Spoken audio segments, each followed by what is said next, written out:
இந்த படத்தில் எனக்கு எப்படி மனநிலை இருக்குன்னா, ஒரு கோயில் திருவிழாவுக்கு போயிட்டு சின்ன பிள்ளைகளை கூட்டிகிட்டு போயிட்டு எவ்வளோ மகிழ்ச்சியாக இருக்கும். மிட்டாய் பெரிய உருண்டையெல்லாம் வாங்கி கொடுத்து நம்மளை கூட்டி வரும். அது மாதிரி ஒவ்வொரு காட்சியை நான் கடக்கும்போதும் அவ்வளவு உற்சாகம், மகிழ்ச்சி. ஏன்னா கதைக்களம்ங்கிறது ஒரு படம் நமக்கு முன்னாடி ஓடிக்கிட்டு இருக்குங்கிறத உணர்வே எனக்கு வரவே இல்லை படம் முழுக்க. ஏன்னா அதுக்குள்ளே நம்ம எல்லா கதாபாத்திரமும் என் பக்கத்தில் வாழ்ந்துக்கிட்டு இருக்கிற மாதிரியோ, பரோட்டா சாப்பிட்றாங்கல்ல அந்த இடத்துல எனக்கு என்ன சொல்கிறதுன்னு தெரியல. ஏன்னா பரோட்டாவுக்காக பந்தயம் கட்டி ஒரு ஊராக போய் கபடி விளையாண்ட ஆளுங்க நாங்கள். சரி, அதுதான் நினச்சி பார்க்குறேன். ஒரு படம், ஒரு கதை, ஒரு திரைக்கதை, உரையாடல் என்று இதை பார்க்க தோணலை. அது எல்லாமே ஒரு ஆய்வு. அப்படி தான் நான் பார்க்குறேன். ஒரு ஆய்வு. ஒரு கபடி விளையாட்டு வீரன் எப்படி இருப்பான், உண்மையிலே கபடி விளையாட்டு நடக்குது. அதாவது ஒரு திரையரங்கில் ஒரு பெரிய விளையாட்டு எப்படின்னா கபடி நடக்குது, நீங்கள் பார்ப்பீங்க. ஒரு பல நடிகர்களை வச்சு ஒரு இயக்குனர் ஒரு கபடி விளையாட்டை படம் எடுத்திருக்கிறாருன்னு யாருமே நம்ப மாட்டாங்க. அவ்வளவு நேர்த்தியா எந்த கதாபாத்திரமும் தேவையற்று இல்லை. எந்த உரையாடலும், ஒவ்வொரு உரையாடலும் இன்றைய கால தேவைக்கு, எதிர்காலத்துக்கு, எல்லாத்துக்குமான ஒரு படிப்பினை. மாரியுடைய வலிதோய்ந்த வார்த்தைகள்லாம் அதில் உரையாடலாக பதிவாயிருக்கு. ஒவ்வொரு கட்டமும் அப்படி இருக்குது. ஒவ்வொரு இதுவும் ரெண்டு பக்கமும் இருக்கிற தலைவர்களாக காட்டினவங்க கூட அவங்க சொல்கிறதுமே விடுறா அப்படின்னு அவன் விளையாட்டை பாடுறாங்கிறது. இது என்னையா பிள்ளை நம்ம பிள்ளை அது என்ன பிடிக்குதோ அதை செய்ய விடுறாங்க. சொல்கிறது ஒவ்வொன்றுமே ரொம்ப நிறைவான பழிப்பு. அந்த கடைசியாக அவன் சொல்கிறதான் அந்த நம்ம பார்த்திபன் நடிச்சுக்கவில்லை, நம்ம பையன் உண்மையான கபடி விளையாட்டு வீரன் அவன் சொல்கிறான். சார், உங்களுக்கு இந்த பாகிஸ்தானை ஜெயிக்கணுங்கிறதா, அவனுக்கு தான் என்னைய உங்களை இங்கே இருக்குது எல்லாரையும் சேர்த்து ஜெயிக்கணும்னு வெறி இருக்குன்னு சொல்கிற உரையாடெல்லாம் காலத்தின்கக்கூடிய ஒரு தத்துவம் அது. அப்படி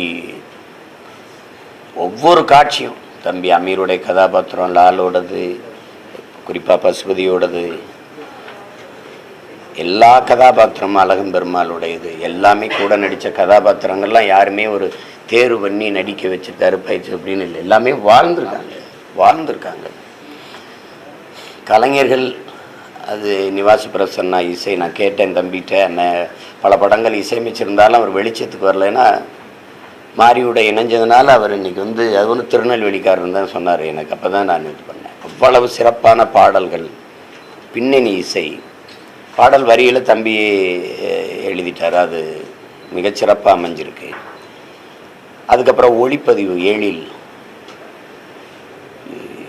ஒன்றும் இது ஒரு பிரமிப்பு தான். ஒன்றும் சொல்கிறதுக்கு இல்லை, சொல்லிட்டு போகிறதுக்கு இல்லை. எல்லாத்தையும் விட என் தம்பி மாறி ஜெயித்தது, அதை விட எனக்கு 2 மடங்கு மகிழ்ச்சி எங்கள் பிள்ளை துரு ஜெயித்தது. அவன் ஒரே குடும்பம் நாங்கள். அவன் சின்ன பிள்ளை பாப்பா அன்னியன் படம் வெளியாகிருக்கு. நானும் விக்ரமுக்கு பேசிட்டுருக்கோம். அவங்க அம்மா அப்படி இருக்காங்க, எல்லாம் அப்படி இருக்காங்க.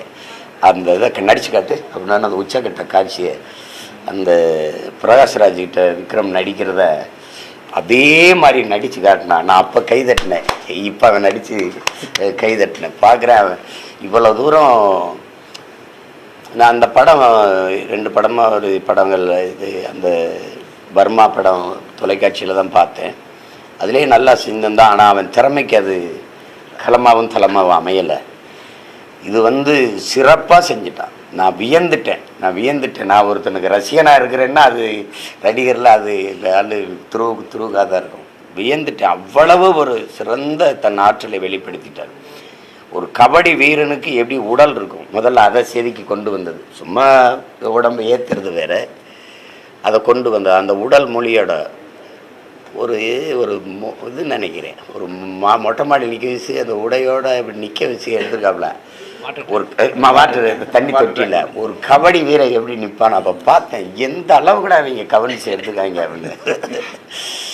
அவன் உண்மையிலேயே கபடி விளையாட்டு வீரன் கூட அவன் யாரை பார்த்தாலும் இவன் உண்மையான விளையாட்டு வீரன் தான் சொல்லுவாங்க. நடிகன்னு சொல்லவே மாட்டான், சத்தியமாக சொல்ல மாட்டான். அவன் உடல் மொழி, அவன் காலை எடுத்து போட்டு விளையாண்டது, தொட்டது, மேலே அந்த டைவ் அடித்து அதை பல்ட்டி அடித்து வந்தது போனது, எப்பா நான் வியந்துட்டேன். அதை மாறி எப்படி எடுத்தான்னு பார்த்தேன். அப்புறம் ஒரு இது பார்த்தேன், துண்டு காணொலி, மாறி விளையாடுறான், அப்போ எடுப்பான் இல்லை. ரொம்ப அருமையான பதிவு. இப்போ ரொம்ப நாளைக்கு அப்புறம் ஒரு மனநிறைவான படைப்பு. ஒரு படத்தில் சில இது நல்லா இருக்கும், சில இது நல்லா இல்லை, ஏன் இந்த வசனத்தை வச்சார், எதுக்கு இந்த காட்சியை வச்சார். இது ஒரு தடகள ஓட்டம்தான். ஒரு மனிதன் சாதிக்கிறதுக்கு முன்னாடி ஒருத்தன் சாதனை சாதிச்சிட்டான்னவனா அதில் நீ பொறாமப்படுறதுக்கு ஒன்றும் இல்லை. நீ அவன் அவன் தாண்டி வந்த துயரங்களையும் பட்ட கடினங்களையும் பார்த்தீங்கன்னா யாருக்குமே பாராட்டத்தான் தோணும், பொறாமப்பட தோணாது. ஒரு மனிதன் இன்னைக்கு அர்ஜுனா விருது பெற்று சிறந்த விளையாட்டு வீரனா போய் விளையாடி வெளியில் வந்திருக்காங்கிறதான் நம்ம பார்க்குறோம். உச்சக்கட்ட காட்சியை தான் பார்க்குறோம், கிளைமேக்ஸை தான் பார்க்குறோம். ஆனால் அவன் தாண்டி வந்த ஒரு தடகள ஓட்டம் மாதிரி ஒவ்வொரு இடத்துலையும் தாண்டி தாண்டி ஒரு மனிதன் சாதனையை தொடரான் அப்படிங்கிறது. ரெண்டாவது இந்த பின்புலம் தான். ஒரு பக்கம் அது சம்மந்தம் இல்லாமல் நம்ம அந்த பழியை ஏற்க வேண்டியது, வன்முறை காடாக இருக்குது, கலவர காடாக இருக்குது. அதுக்குள்ளே ஒரு சாதனையாளன் பிறந்து வளர்ந்து வெற்றியை தொடரான், இலக்கை தொடராங்கிறது வரலாறு தான். அது ஒரு வரலாறு தான். அப்படி ஒரு படைப்பு அது. சரியான நேரத்தில் சரியான படைப்பை என் தம்பி தந்திருக்காங்கிறத எனக்கு பெருமையும் மகிழ்ச்சியும். பல சமூக சீர்திருத்தத்துக்கு வந்த புரட்சியாளர்கள், பல போராளிகள், பல தலைவர்கள், சமூக நல்லிணத்துக்கு பாடுபட்ட இயக்கங்கள், அதெல்லாம் செய்ய முடியாத என் தம்பி ஒரு 2.25 மணி நேரத்தில் செஞ்சிட்டாங்கிறதான் எனக்கு இருக்கிற மன நிறைவு. பரியேறும் பெருமான்லேயே அவன் படைப்பை யாருமே எந்த குறையும் சொல்ல முடியாது. ஏன்னா அதில் இருந்த நேர்மை எல்லாரையும் ஏற்றுக்கிற வச்சிருச்சு. மாமன்னன்லேயும் அதே தான், கர்ணன்லேயும் அதே தான். இந்த படத்துலேயும் அந்த படைப்புக்கு இருக்கிற நேர்மை எல்லாரையும் கொண்டாட வைக்குது. ஒரு கபடி விளையாட்டை வச்சு எத்தனையோ இயக்குநர்கள் எடுத்திருக்கிறாங்க, நான் பார்த்துருக்கேன். எல்லா படங்களும், நிறைய படங்கள் தெலுங்கில் வந்திருக்கு, தமிழில் பதிப்புகள் வந்திருக்குது. இவ்வளவு நேர்த்தியான ஒரு பதிவு இதுதான் முதல் முறை. இனி இதை தாண்டி ஒரு பதிப்பை எடுக்கணும்னா அது அரிதானது தான். அப்படி தான் நான் நினைக்கிறேன். இப்படி ஒரு கதைக்களத்தை தேர்வு செஞ்சு இதை எடுத்து இதை ரசிக்க வச்சு வெகுமக்கள் படமாக மாற்றி இதுக்குள்ளே இப்படி ஒரு அரசியலை கொண்டு போய் செஞ்சிடலாங்கிற துணிவு என் தம்பி மாறிக்கு வந்ததுக்கு உண்மையிலே நான் மனந்திறந்த பாராட்டுறேன். எவ்வளவு பாராட்டினாலும் தகும். வாழ்த்துக்கள், பாராட்டுக்கள்ங்கிற சொல்லு பத்தலை. இந்த படம் நல்லா இருக்குன்னு சொல்லவே கூடாது, ரொம்ப ரொம்ப ரொம்ப நல்லா இருக்குன்னு சொல்லணும், இல்லையா? அவ்வளவு சிறந்த படைப்பு. கொஞ்சம் காலதாமதமாக பார்க்குறதுக்கு நான் வருந்துறேன். முதவே பார்த்து நான் சொல்லியிருந்திருக்கணும். அது எல்லாருமே பாராட்டிட்டாங்க. எல்லாருமே எனக்கு முன்னாடி பார்த்த எல்லாருமே பாராட்டிட்டாங்க. என் பங்குக்கு நான் அது சொல்லணும்ல, கைதட்டணும்ல. அது இன்னைக்கு திரையரங்கில் செஞ்சிட்டேன். ரொம்ப நிறைவான படைப்பு. மாரிக்கு என் அண்ணனா வருது. இதே நிதானம், இதே வேகத்தில் இப்படியே பொறுப்புணர்வோடு நீ நடந்து போகணும். ஏன்னா நம்மளில் எப்போவாவது ஆகச்சிறந்த படைப்பாளிகள் வருவாங்க. அது நீ இந்த இடத்த தொடர்றதுக்கு எவ்வளோ கஷ்டப்பட்டிருப்பாயின்னு எனக்கு தெரியும், அந்த வழி உனக்கும் தெரியும். அதனால் நீ வந்துட்ட அந்த இடத்துக்கு விட்டுறாத, நிதானம். அப்போது இந்த படத்தை இன்னைக்கு நீ வாழ்ந்த பகுதியில் இருந்த கதைனாலும் உலகம் பூரா இருக்கிற தமிழ் மக்கள் எல்லாரும் இதை கொண்டாடுறாங்க. பைசனுங்கிற இன்றைக்கி ஒரு படம் சின்ன பிள்ளைகள் வரைக்கும் அது கொண்டு போய் சேர்த்துட்டேன். வெறும் விளையாட்டுன்னு இல்லாமல் அதில் இசை, ஒளிப்பதிவு, சண்டை காட்சிகள் எல்லாமே அவ்வளவு இயல்பாக இந்த இளம் வயதில் இவ்வளவு முதிர்ச்சியான ஒரு படைப்பை தர முடியுங்கிறதுக்கு வாழையும் இது இந்த பைசனும் ஒரு பெரிய உதாரணம். சத்யசித்திரையெல்லாம் அந்த பதிவில் எடுக்கும்போது அவருக்கு நிறைய முதிர்ந்த வயசாகிடுச்சு. அப்போ அவர்கிட்ட அந்த படைப்பில் இருக்க நிதானம் இருந்து ஒரு இளைஞன் அந்த தரத்துக்கு எடுக்கிறாங்கிறது ரொம்ப பெருசு. இதனால் இந்த படம் நல்லா ஓடிட்டுருக்கு. ஆனால் இன்னும் நிறைய பேர் போய் பார்த்து இந்த படத்தை மாபெரும் வெற்றியடை வைப்பது என்னென்னா, அது நிறைய பேரை ஊக்கப்படுத்தும். நிறைய நான் உங்களுக்கு சொல்கிறேன், உலகத்தில் எத்தனையோ விளையாட்டுகள் இருந்திருக்குது. ஆனால் எங்கள் முன்னோர்கள் தமிழர்கள் கண்டுபிடிச்ச இந்த கபடி விளையாட்டு எங்களுக்கு இன்னும் ஒரு பெருமை. எங்கள் விளையாட்டு இன்றைக்கி உலகம் பூரா விளையாடப்படுதுங்கிறதுல அப்படி பல இது அபகரிக்கப்பட்டிருக்கு. எங்களுடைய குத்துவரிசை, தடையடி, கராத்தேன்னு போயிருக்கு. எங்களுடைய சிலம்பத்திலேருந்து இன்றைக்கி நுண்சாக்கு இதெல்லாம் போயிருக்கு. அதில் எங்கள் கபடின்னே அவங்க ஒத்துக்கிட்டாங்க. சடுகுடு தான் எங்கள் மொழியில் அது கபடின்னு வந்திருக்கு. அந்த கபடி விளையாட்டை நீங்கள் பார்த்தீங்கன்னா எந்த விளையாட்டுலையும் தொட்டால் பவுல், தொட்டால் அது தவறு, வெளியேற்றிடுவான். நீங்கள் எந்த விளையாட்டில், ஆனால் எங்கள் விளையாட்டில் தொட்டால் தான் புள்ளி கிடைக்கும், வெற்றி புள்ளியே நீங்கள் இட முடியும். அது ஏன்னா இந்த சாதி மத ஏற்றத்தாழ்வுகளை தகர்த்து ஒரு சமத்துவ சமூகம் படைக்கணும், அந்த ஏற்றத்தாழ்வுகளை நொறுக்கணுங்கிறத விளையாட்டில் கொண்டு வந்தான். நீ பாடி வரவன் என்ன சாதி, அவன் என்ன சமயத்தை சார்ந்தவன், அதெல்லாம் பார்க்க முடியாது. அவன் காலில் விழுந்து பிடிச்சா தான் உனக்கு புள்ளி, அவனை தொட்டாதான் புள்ளி. நீ தொட்டா தீட்டு, பார்த்தா தீட்டு, அந்த இதெல்லாம் இங்கே சொல்ல முடியாது. அப்படி ஒரு விளையாட்டை எங்கள் முன்னவர்கள் வகுத்தாங்க. ரெண்டாவது வீரம்னா நீங்கள் வந்து இப்போ கால்பந்துன்னா அவன் அங்கே நிற்பான் இங்கே நிற்பான், கிரிக்கெட்னா அங்கே நிற்பான் இங்கேருந்து பந்தை போடுவான், அடித்து விட்டு ஓடுவான். இங்கே அப்படி இல்லை. ஒரு கோடை போட்டு 7 பேர் நிற்பான், ஒருத்தன் பாடி வரணும். வாரண்டா நீ 7 பேர் நின்னான்னு நான் வரண்டா, வாடா அந்த கோட்டை தொட்டு பாடுறான்னு நிற்பான், தொடரண்டா பாடுறான்பான். அப்படி ஒரு வீரமான விளையாட்டை எங்கள் முன்னோர்கள் வகுத்து எங்களுக்கு கொடுத்தாங்க. அந்த விளையாட்டு இப்போ மறுபடியும் சாகாமல் உயிர்ப்போடு இருக்குன்னா அது பெருமை. அந்த இதை மறுபடியும் என் தம்பி அதுக்கு ஒரு புத்துயிர் கொடுத்து ஒரு புத்தெழுச்சியை ஊட்டியிருக்காருன்னு தான் நம்ம சொல்லணும். அது ரொம்ப பாராட்டத்தக்க ஒன்று. அதில் இந்த படத்தை தயாரித்த தம்பி ரஞ்சித்து, அவர் கூட இருந்த தயாரிப்பாளர்கள், அதில் உடனிருந்து உழைத்த தொழில்நுட்ப கலைஞர்கள் எல்லாருக்கும் என்னுடைய மனம் நிறைந்த வாழ்த்துக்கள்.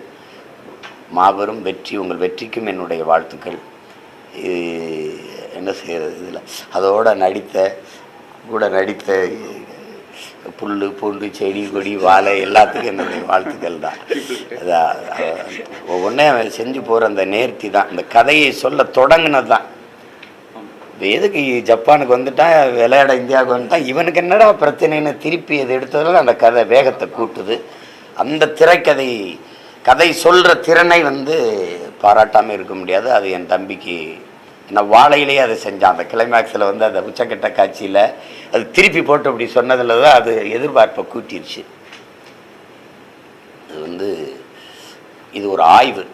ஒரு திரையில் ஒரு கபடி அப்படிங்கிறது ஒரு விளையாட்டை வச்சு ஒரு இதில் எவ்வளோ தூரம் ஒரு தனி மனிதன் சாதனைன்னு. இன்றைக்கி வந்து கண்ணகி நகரில் நம்ம தங்கை கார்த்திகா வந்து இன்றைக்கி இந்தியா முழுமைக்கு பேசப்படுது. நாங்கள்லாம் புறந்தள்ளப்பட்டவங்க. தலைநகர்லேருந்து கண்ணகி நகர், செம்மஞ்சேரி, கல்லுக்குட்டை, பெரும்பாக்கத்துக்கு தூக்கி தள்ளிட்டாங்க. அப்போ அந்த இதுக்கெலாம் நான் போராடினேன். அங்கே கண்ணகி நகர் பெருவெள்ளத்தில் இருக்கும்போது, மூழ்கி இருக்கும்போது நான் அங்கே போய் வேலை செஞ்சேன். உலக வரைபடத்தில் எங்கே இருக்குது ஒரு நாடுன்னு, செமைக்கான ஒரு நாடுன்னு தெரியாது. ஆனால் ஒரே ஒற்றை மகன் ஓடி ஓடி தாய்நாட்டை உலக உயரத்துக்கு கொண்டு தள்ளினான் உசேன் போல்ட்டு. அதே மாதிரி இன்றைக்கி எங்கள் பொண்ணு வந்து கபடின்னு ஒரே ஒரு விளையாட்டை விளையாண்டு தனித்திறன் ஆற்று. கண்ணகி நகர்னு ஒன்று இன்றைக்கி தெரியாமல் இருக்காது. கார்த்திகான்னா கண்ணகி நகர் கார்த்திகா அப்படின்னு. அந்த மாதிரி ஒவ்வொருத்தரும் உருவாவதற்கு இன்றைக்கி கார்த்திகா வச்சு எடுத்திங்கன்னா அது நம்ம இங்கே பைசன் தாங்கின மாதிரி ஒரு பெரும் கதை இருக்கும். அதில் அவ்வளவு இடையூறு இருக்குது. அதையெல்லாம் தாண்டி சாதிக்கிற பிள்ளைகளை நாம் போற்றணும், கொண்டாடணும். அப்படி சாதிச்சிருக்கிற என் தம்பி மாரி செல்வராஜுக்கு என் மனம் நிறைந்த வாழ்த்துக்களை அந்த படக்குழுவினருக்கும் என் தம்பி மாரி செல்வராஜுக்கும், குறிப்பாக எங்கள் பிள்ளை துருவுக்கு என்னுடைய அன்பு நிறைந்த வாழ்த்துக்களை சொல்கிறேன். வருங்காலத்தில் வந்து மிக தலை சிறந்த ஒரு திரைக்கலைஞனாக அவன் இருப்பான். நீங்கள் பார்க்க போகிறீங்க. இன்றைக்கி சொல்கிறேன், அவனுடைய திறமை வந்து எனக்கு முழு நம்பிக்கை இருக்குது. பெருசாக சாதிப்பான். நீங்கள் வேணா பாருங்கள். அவ்வளோ பெரிய நடிகனாக வருவான். அதுக்கான அடித்தளத்தை இந்த படத்தின் மூலமாக என் தம்பி மாரி செல்வராஜ் அமைத்து கொடுத்ததில் மாரிக்கிட்ட பேசும்போதே நான் சொன்னேன், உன்னோட வெற்றியில் எனக்கு பெரிய மகிழ்ச்சி இருக்குது. அது மாதிரி 2 மடங்கு மகிழ்ச்சி துரு அதில் ஜெயித்ததில் இருக்குது. அது எனக்கு ரெட்டிப்பு மகிழ்ச்சி. ரொம்ப இப்படி ஒரு படத்தை பார்க்குற வாய்ப்பை தந்த என் தம்பிக்கு எனக்கு ரொம்ப நன்றி சொல்லிக்கிறேன். பாராட்டுகள். எவ்வளவு வாழ்த்துக்கள் சொன்னாலும் தகும். சிறந்த படைப்பு. எல்லாரும் பார்த்து பாராட்டுவோம். நன்றி, வணக்கம்.